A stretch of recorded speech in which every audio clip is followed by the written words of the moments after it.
Thank you for stopping by to listen to my dad, Larry Witcher, otherwise known as the Professor of Useless Knowledge. I hope you enjoy it.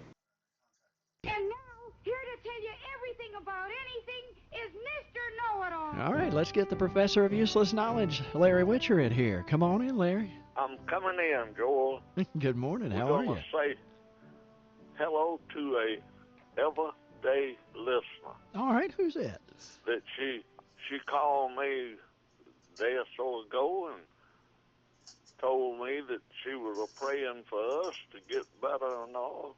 Her name is Angie Eccles. Okay. Good morning, Angie. So Angie is a lady of the day. Well, all right. Well, she'll be Angie, her day all day long. Her day all day long. Angie Eccles.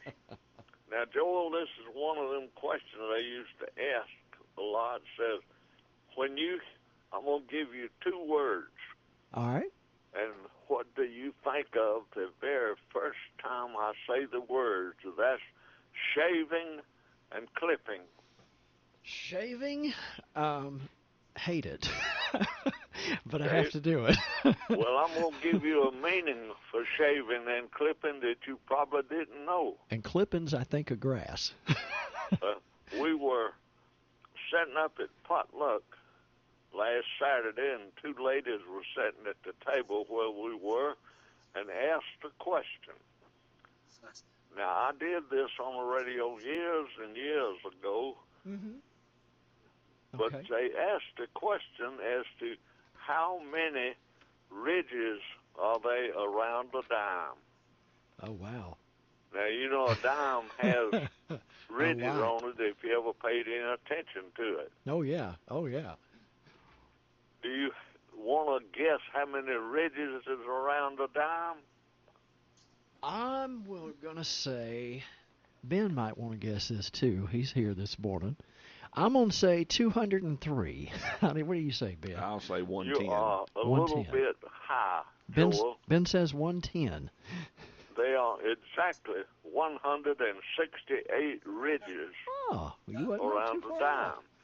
I didn't know that. Now, a quarter, even though it's bigger than the dime, it has only 119 ridges. Oh, okay. So a little bit less. The half dollar that you don't see floating around anymore, it has 150. Okay. All right. And you remember when we used to get the Susan B. Anthony dollar? Oh, yeah. I remember those. Well, the Susan B. Anthony dollar has 133 ridges. Okay.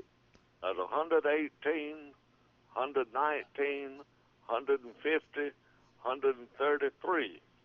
But now, something that the ridge counters might not remember. Mm-hmm. Why are the ridges there, Joe? I think they're there to help keep them from being passed off for being worth more than they actually are, probably. They were put on there when they used to put precious materials or expensive materials making coins. Mm-hmm. They used to make coins that had gold and silver in it. Right. And folks would shave the edges of it, scrape the edges off, Uh-huh. or they would clip the edges. That's where your shaving and clipping come about. I gotcha. So to keep them from shaving and clipping them, at one time, the merchants had a hard job because they didn't, all the edges were smooth because they were made smooth. Yep.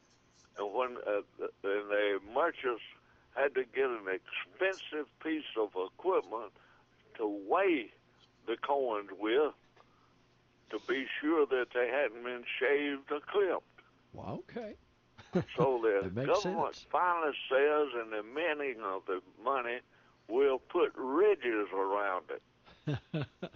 So the reason the ridges are around the dimes, a quarter, the 50 cents and all, was to keep the people now, they are flim-flammers that called you trying to get your money that way. Yep. Mm-hmm. But they were not flim-flammers back then.